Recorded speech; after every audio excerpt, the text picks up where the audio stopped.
Hello. So, right now during this time of crisis, I know that in particular those within the church frequently are thinking about how they can uh, be helping and participating in the effort to meet needs, and sometimes feeling at a loss of just how to do that.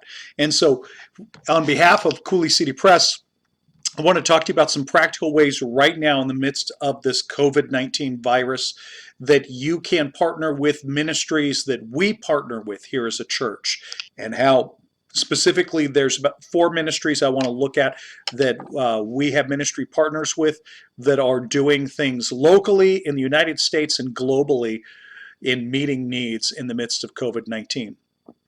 And within this video, as well as on uh, our Facebook page, you can find links to how you can be able to give and to partner with these ministries. So I want to talk locally first. You know, locally, straight out of the message I had shared this week with regards to how locally in ancient times the church took care of things by almsgiving, and that wasn't necessarily through an institution or a fundraiser or a cause. It was just meeting the needs of those who were more financially uh, vulnerable. And so that's what we anticipate will happen in our area. I remember when we came to the 2018 recession, things were delayed a little bit. You know, we're a little more insulated from those sorts of things. But eventually, I know that our communities and our people within our communities are going to feel some financial fallout from all of this. And we're going to be in a position to provide some aid. And the primary way we're going to do that is through our Coulee City Community Emergency Relief Fund. That's something that the churches in our community and the Chamber of Commerce manage. And right now it is adequately funded for normal need load. And so for the short term, we anticipate that things are just fine there. How this functions is that we use it primarily as a way to help people be able to get grocery needs that they have to keep food in their cupboards and in their refrigerators at our local grocery store by giving them a food voucher. And we'll be in a position to do that. We have helped with other things in the past, but this is primarily in place of a physical food bank. Instead, you have a voucher and you can just use that at our local grocery store. We anticipate there'll be needs coming in the future. So there's a couple of ways we're going to approach this. One is we're going to look back at what the need looked like during that 2008 to 2010 time window with the recession that happened back then, and we'll be making sure that we are communicating and keeping our funds adequate within that relief fund to meet needs. Secondly, and this is a message I want to be consistent with, is that as time progresses, I want to encourage folks, if you find yourself in a position where because of loss of job or you were being furloughed or increased expenses, you find yourself being financially vulnerable, be sure and take care of the needs such as your utility bills and your rent first, because it's easier for us to meet needs operating more like a food bank than when we get a request to pay the water bill or the electrical bill. That's a more complicated procedure for us. And so we're glad to make sure that you have food on the table. That seems like a provision that every person in our community should have. And so take care of those other responsibilities if you know you're coming to a place where it's going to be a difficult time making ends meet. And then do not hesitate to contact through our church, through the Assembly of God Church, and let us know when you have need there. If our Coulee City Relief Fund is something you want to give to, you can give to that through our church. Like I said, presently we are adequately funded, and I will be communicating if we see we have a future need there. But if it's just on your heart as you're praying about it to make sure that we keep that fund healthy and you feel like giving, please feel free to do so. Globally, I want to jump over to the country of Haiti and talk about a couple of ministries that we work with there. Haiti's an incredibly vulnerable nation, and though they've escaped the worst of the coronavirus epidemic so far, should it come in full force, they'll be ill-equipped to handle that. One of the ministries that's new to us that we've been partnering with comes through our relationship with my daughter, Rachel, who's working there with Hopestart International. Hopestart International is partnering with 4 or 5 other ministries within the Jeremy area to put together these Help Stop the Spread sanitation stations. And what these simply are these bucket operations that help create an in-home sanitation station. Now, as simple as that sounds, let me explain something to you. I want you to imagine that in your home, you did not have a sink. You don't have sanitizer. You don't have fresh, clean running water.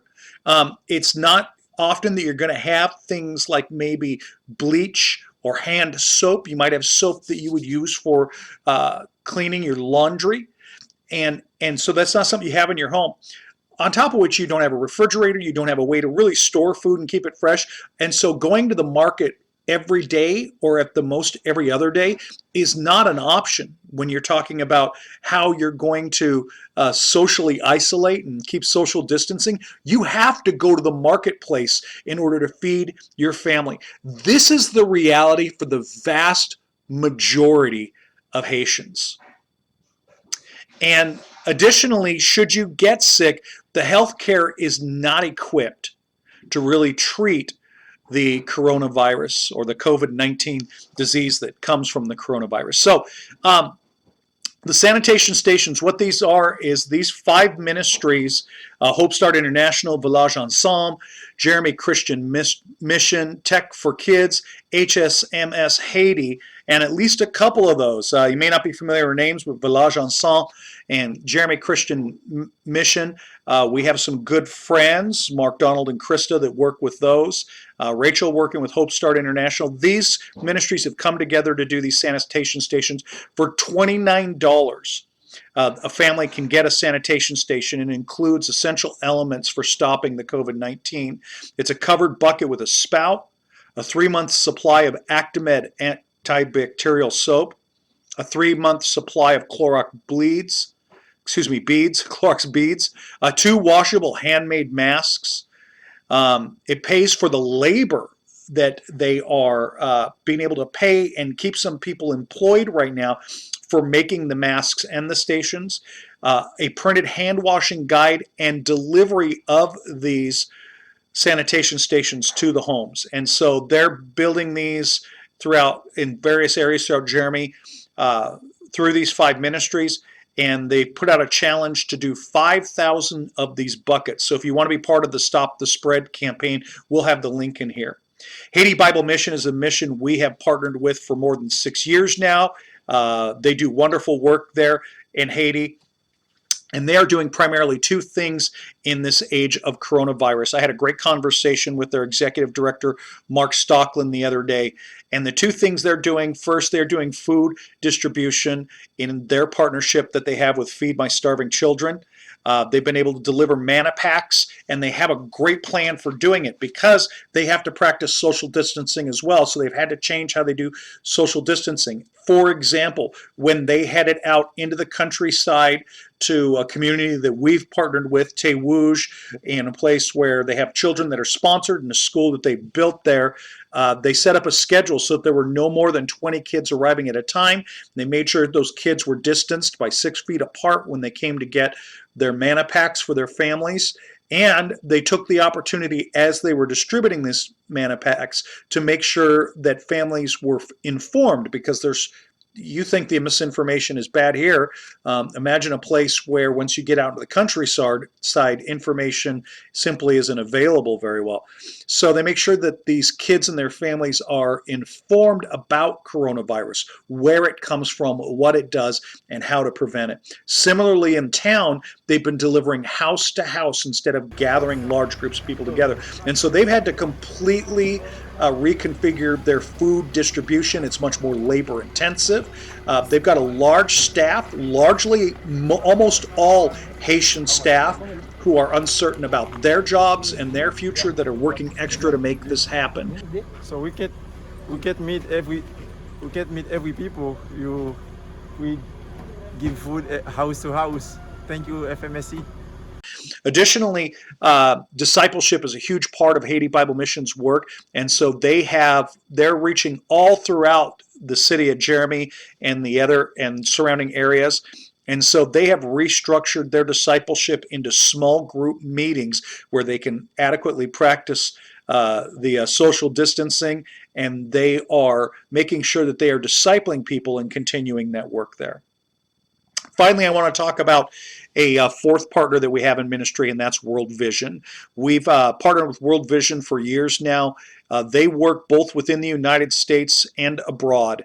And so oftentimes people have the question about, well, what about here in the U.S.? Well, beyond what we do locally with our own ministries, one of the great ways we partner both within the United States and abroad is through World Vision.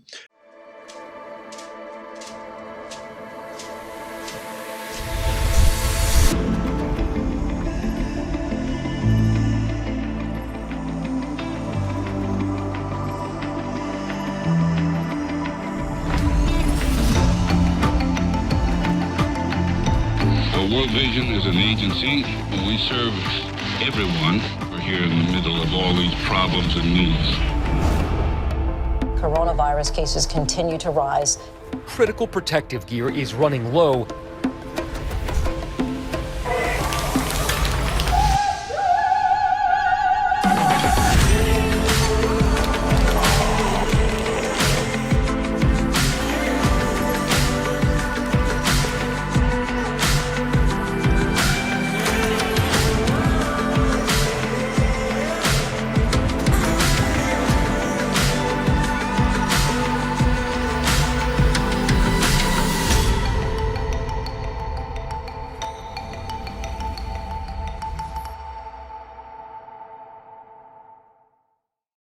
World Vision presently is helping with mask and sanitation and food distribution within the United States. They're providing clean water projects similar to the Stop the Spread sanitation stations that are being done in Haiti abroad. One of the ways in which we have for the last, I guess now 11 years, partnered with World Vision is through the 30-hour famine. That was actually supposed to be taking place here at the end of April, and we've had to cancel that for now. But I recently met with our youth group and talked to them about options for the 30-hour famine. Richard Stearns, the president of World Vision, has reached out, recently received a message from him because we're a group that has been doing the 30-hour famine for a long time, and they have tilted quickly and created a virtual 30-hour famine event. And our youth are interested in doing that. I'll be talking with our church leadership to put that into place, and I anticipate sometime in May we're going to probably do this 30-hour famine virtual event as a way to draw attention and awareness, as well as raising funds both in the U.S. and abroad during this time. So I know people want to help, and sometimes we feel helpless when we don't know how to help. And there are probably a lot of great organizations, but there's also a lot of phone calls you're receiving and you don't know who to trust. I'm not suggesting these are the only 4 places to trust. I'm telling you that these are 4 partners we have when it comes to meeting needs that we would vouch for, that we know that what's being done is substantive and meaningful and trustworthy. And so if you have that means and you have that tug on your heart to make sure that you're giving and you are helping during this great time in need, check the resources we have on our Facebook page. Contact us for more information. Be part of the solution. God bless you.